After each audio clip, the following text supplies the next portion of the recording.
Bonjour à tous, je vous invite à vous abonner à cette chaîne, à aimer, à partager, à commenter ces vidéos, c'est très important. C'est une manière de nous soutenir. Merci à vous tous. Ah non, c'est mercredi, et le mercredi, vous le savez, c'est François Bousquet qui vient nous parler ce matin des émeutes communautaires. François Bousquet, comment allez-vous, cher ami? Comme après une nuit d'émeute, une petite gueule de bois, même si ça a été plus calme cette nuit, semble-t-il. Bah oui, c'est toujours plus calme, c'est ça qui est bien ce gouvernement, c'est toujours plus calme, c'est le gouvernement de la sérénité, de la détente. Mais vous, ce matin, vous nous parlez des émeutes communautaires et vous dites que c'est l'ennemi qui vous désigne. Et vous, d'ailleurs, vous partez sur le postulat du film La Haine, dont on se souvient tous, jusqu'ici, tout allait bien, des banlieues assagies, mais l'envers du décor, c'est l'enfer du décor et vous allez nous dire pourquoi l'ennemi, c'est nous, autres Français, François Bousquet, ce matin. Oui, nous autres Français. C'est l'ennemi qui vous désigne. La terrible leçon de Julien Freund, un de nos plus grands penseurs politiques, est plus que jamais d'actualité. On peut chercher toutes les explications du monde aux émeutes, mais depuis une semaine, l'ennemi de l'intérieur nous désigne expressément. L'humiliation en direct tous les soirs, et ceci en mondovision, pire que les déculottés que nous avons pu subir au long de notre histoire. Car ce n'est plus à Sedan que le français désormais, c'est à Sevran. Quelle dégringolada, comme on dit au PSG.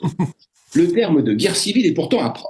Comme l'a justement souligné Mathieu Bock-Côté, c'est plutôt une guérilla menée par un corps expéditionnaire étranger que le regroupement familial a rendu possible. D'ordinaire, les peuples jeunes exportent la violence. Nous, peuples vieux, on l'a importée, comme dans le camp des saints de Jean Raspail. Et il se trouve qu'une cinquième colonne a préparé le terrain aux émeutiers. Depuis le 27 juin et la mort de Naël, elle vole à leur secours. Je veux parler de l'extrême gauche, dans un étonnant renversement des rôles.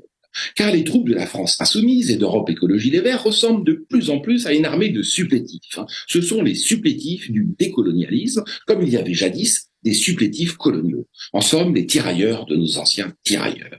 Tout le monde, hors LFI et Europe Écologie Les Verts, a conscience que ce n'est pas la police qui est ciblée, ni seulement l'État ou l'administration, encore moins la République. La République, les émeutiers s'en contrefichent. Ils n'ont jamais molesté un indigène en le traitant de sale républicain. C'est la France, ses symboles, son identité, sa souveraineté qui est visée. Par paresse intellectuelle, on a pris l'habitude de voir le refus d'obtempérer par le petit bout de la lorgnette. C'est-à-dire pour une infraction au code de la route, ce qu'il est en effet, ici commis avec des circonstances aggravantes. Mais il faut élargir la focale pour avoir une vue plus complète. Le refus d'obtempérer n'est que le nom d'un refus plus général, celui de se soumettre à notre système de valeurs. L'occupant ne l'adresse pas seulement aux gendarmes, mais à la France. Derrière le refus d'obéissance pointe le refus d'allégeance. La France n'est plus qu'un objet de mépris parce qu'elle ressemble à un maître veule et apeuré. La relation que l'occupant entretient avec elle est une relation de type sado-masochiste. Plus elle est humiliée, plus elle en redemande. Elle paye même au prix fort, comme dans une relation de BDSM, les coups qu'elle reçoit. Cela s'appelle la politique de la ville, Potemkin, un trompe-l'œil qui nous ruine. Les travaux du grand politologue américain Robert Putnam l'ont irréfutablement démontré. La diversité raciale mine la confiance que les individus placent les uns dans les autres. Plus la diversité au sein d'une société est grande, moins règne la confiance. À telle enseigne qu'on peut affirmer sans se tromper que le niveau de confiance est inversement proportionnel à celui de diversité raciale. Non seulement la diversité sape la confiance entre les communautés, mais elle l'érode à l'intérieur même des dites communautés. C'est une machine à séparer les hommes. Pas un domaine de la vie qui n'en soit affecté. On peut lui appliquer la théorie du ruissellement, mais ce qui circule ici, c'est l'amertume, la défiance, le ressentiment. Le ressentiment naît de la comparaison, toujours. C'est comme une aigreur à l'estomac. Le grand Dostoïevski a tout dit sur le sujet. Un sentiment inavoué de nullité sociale rejeté sur l'autre, double offensant qu'il faut abolir et briser. Rien de plus contagieux que le ressentiment. C'est un désir malheureux qui obéit à des processus d'emballement mimétique que les réseaux sociaux amplifient comme une traînée de poudre. Tel est le résultat conjugué de la culture de l'excuse, du misérabilisme sociologique, des politiques de la ville, des foutaises de l'inclusivité, des niaiseries autour de l'éducation positive, des pédagogies non directives, des apprentissages ludiques, l'éducation bienveillante, du bien-être à l'école, de la méthode globale, de la parentalité constructive, du père absent, du refus d'assumer la position d'autorité par nature asymétrique, de la généralisation du discours sur l'institution nulle, de la cogestion du monopole de la violence avec les voyous, sans oublier le renoncement à la bonne vieille punition. Nul ne l'a dit plus éloquemment que le préfet de l'Hérault. 2 plaques et au lit. Tous les élèves chahuteurs et indisciplinés sont passés par là. J'ai toujours en tête la claque magistrale assénée par un frère des écoles chrétiennes quand j'étais en quatrième, il y a 40 ans de cela. J'en ai encore la tête dévissée et la joue rouge brûlante. Et je ne parle pas de celles, je parle des claques, que nous administraient nos pères. Elles ont contribué à nous redresser. Mais que fait-on à la place? Eh bien, on invoque Les Misérables. Un classique, sauf que ce n'est plus le chef-d'œuvre de Victor Hugo qui est à l'affiche, c'est la bande sonore du film de Ladj Ly, prix du jury à Cannes en 2019. Ah, sociologie de la misère, misère de la sociologie. À proprement parler, il n'y a plus de misère en banlieue, sinon spirituelle. La misère est une légende urbaine. Ce qui se joue, c'est au contraire la sortie de la misère, la post-misère, avec le développement sans fin de l'économie de la drogue qui a largement mis à l'abri les familles de Naël et des autres.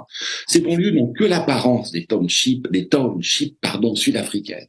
Elles sont suréquipées en produits high-tech, en téléphonie, en voitures de luxe. Leur population est fascinée par l'Occident terminal, ses produits de marque, son abondance, son confort. Les pillages l'attestent jusqu'à la caricature. C'est cet au-delà de la misère qui dit la vérité sur ce monde et sur l'économie souterraine qui y prospère. Cette économie a fait émerger un mutant post-social, quelque chose comme un zombie, une armée de zombies, créatures du souterrain, dostoïevskien, justement. Les émeutiers en ont d'ailleurs toutes les caractéristiques. Comme les zombies, ils sortent la nuit. Comme les zombies, ils sont décervelés. Comme les zombies, ils sont hyper violents. Ils ne parlent pas, mais émettent des grognements onomatopéiques. Cela s'appelle d'ailleurs le rap. Et tous les soirs, ils rejouent la nuit des morts vivants. Il y a néanmoins une bonne nouvelle.